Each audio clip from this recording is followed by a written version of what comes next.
Joyce Lawrence Cameron. I'm a quilt maker living in Boise, Idaho, and today I'm going to share with you a video called Rethinking Curved Piecing. I've been designing curved projects, and I would like for the general public to quit fearing the curved seam. I'm going to show you a technique for making these curves that is easy and fun. Today I'm going to be making the bachelor button pillow that you see here. When you purchase my pattern, it will include template patterns such as these that you will photocopy using an inkjet printer onto 8.5 by 11 sheets of freezer paper. If your store doesn't carry these, you can trace the designs onto grocery store freezer paper. At any rate, you're going to produce paper templates from the drawings on the pattern and cut them out and press them onto the fabrics that you will create according to the directions in the pattern. Okay, we're going to start our project by strip piecing 3 pieces together. The center piece is the petal fabric from our design. The 2 side pieces are the background fabric. Once that is strip pieced, the seams will be pressed open, and then the templates that you've cut out can be ironed onto the right side of your fabric, lining the dotted line on the petal unit with the seam that you've made. Spacing the templates about 1 inch apart because we are going to be adding seam allowances when we cut these out with scissors. After the templates have been pressed in place and the seam allowances have been pressed open, we are going to cut out each fabric shape, visually adding over 1/4 inch seam allowance to each shape. This is important because you need to be able to enough fabric to manipulate with an iron, and 1/4 inch is just not enough for this technique. Each circular unit in the block consists of 6 petal units, which is petal fabric and background fabric. And you can see I'm not being particularly careful with my cutting here. That's one of the beauties of this technique. You don't have to be super careful of every cut you make. 6 petal units and 6 spacer units. I will sew these together into halves, and then the halves will be joined. Now that my shapes are cut out, I'm ready to turn under the indicated seam. The arrow that's on each pattern will show you which seam gets turned under. It's the concave curve of each piece. I am making shallow clips in my seam allowances. I want to stop the clips about 1/8 inch from the edge of the template. This one's already been clipped. Now I'm ready to press. Working with the freezer paper side down, I'm going to dab a little water from my jar of water I keep by my ironing surface. It allows me to make an even better crease. I'm going to turn back the seam allowance just to the point where I can see that white paper. Now I can tell that I need 1 more clip right there. If your clips get too deep, you're in danger of creating a series of straight lines instead of one long curved line, so keep your clips shallow. There's that one, and you can see that it's pretty much mimicking the same shape as the paper. Anytime you take a paper shape and cut it apart, if you can recreate that same shape with your fabric, you're going to be able to make a flat surface item with your fabrics. Doing the same thing with the petal unit, following the edge of my template and just curving the fabric. That water keeps that crease nice and strong. We are ready now to take our petal unit and attach our spacer unit to the back side of it, or the convex side. This is the order you need to remember to glue them in because the seam allowances get too tangled up if you do it in the opposite order. You'll see that I am applying the glue dots of my Roxanne's basting glue, terrific product, everyone should own it, about 1/4 inch apart, and I'm putting it very, very close to the place where I turned the seam allowance under. Now that our glue is set, I'm going to trace the other 8 edges of my templates that are not turned under. The need for this will be shown to you briefly. There are various wonderful fabric marking tools available now. avail yourself of them. It makes your life a lot better. I like the mechanical pencils they're making.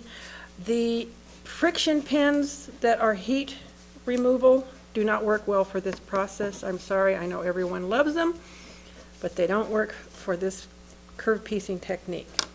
Now I will remove my templates. The line I've traced is visible.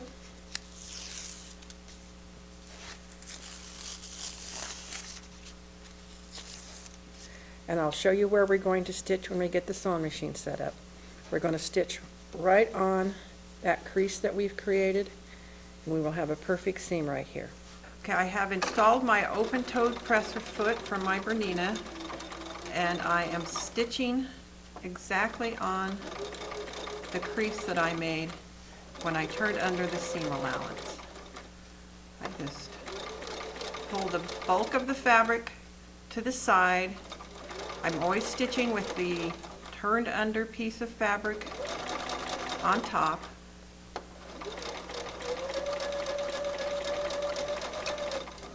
And I sew right along the crease there. Perfect curve. Here we have the two halves that have been sewn together. The same process I used to make this seam was repeated, sewing the pedal units to the next spacer unit to it. I have the turned underside of the unsewn seam lined up with the line I traced with my fabric marking pencil.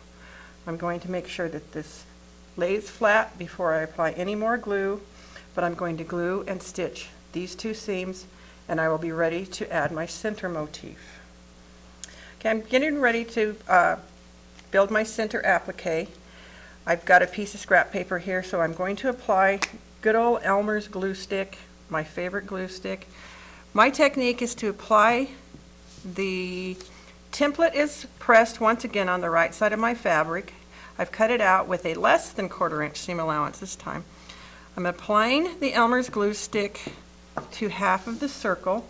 I'm moving to an area where I can see the white paper underneath, and I'm using a sharp object to simply push the seam allowance into the glue stick area, and that will be glued in place and then put under the machine needle, and I use a blanket stitch to stitch it down. Our next step, since we have the center motif finished, will be to assemble the frame unit. The frame unit is 3 pieces. The background fabric makes this L-shaped piece, and then this other brown fabric is 2 other pieces that we will join using the curve piecing technique. Then we will unify all 4 corners into one big frame.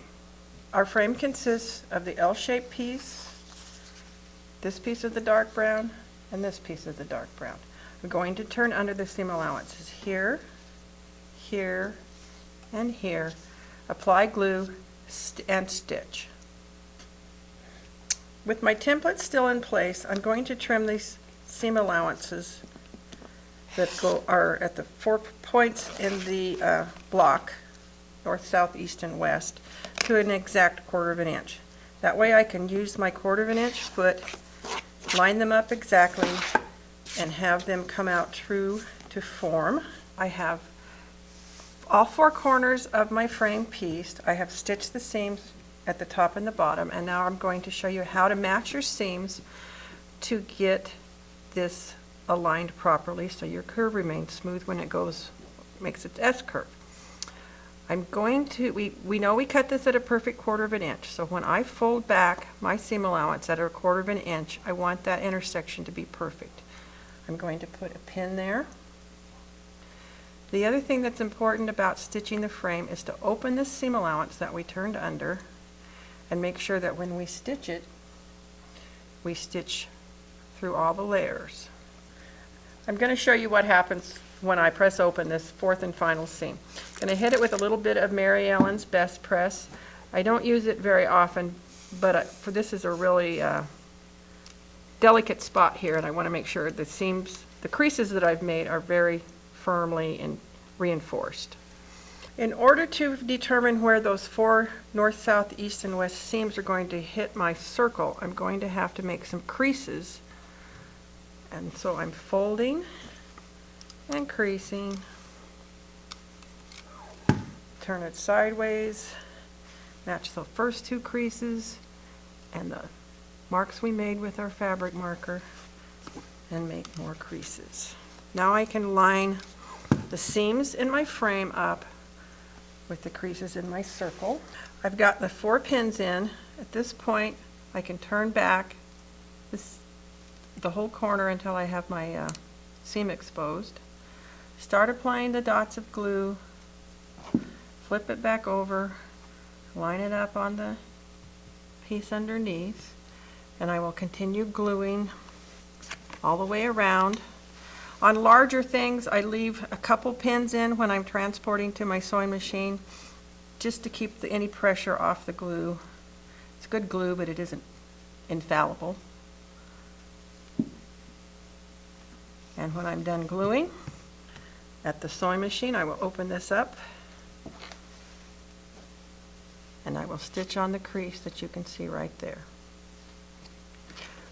When that's been stitched in place, I can lay this on a large mat, trim the inside square block to 16.5 inches, add the borders as prescribed in the pattern. And in closing, I wanted to share the finished bachelor button pillow. You can see that I've added the 1/2 inch trim, the extra border. I've layered my 2 pieces together, and instead of putting a welting along the edges, I've just bound it like I would bind a quilt. Makes a nice edge on a pillow. I have brought a second pillow from the same design. This time I finished it with a knife edge and used a smaller pillow form. So this is my Christmas version of the bachelor button. In front of me I have the Windflower baby quilt. You can see I've added rickrack in the seam before I pieced the circular unit, and then I used the same rickrack as trim on the border. And I have several pot holders. The Windflower project pattern will include this pot holder. The smaller version is available through my website at joycelawrencecambron.com. Download it and make your first pot holder, and hopefully you'll be truly enthused about this technique for making adorable curved pieced projects. Thank you for watching.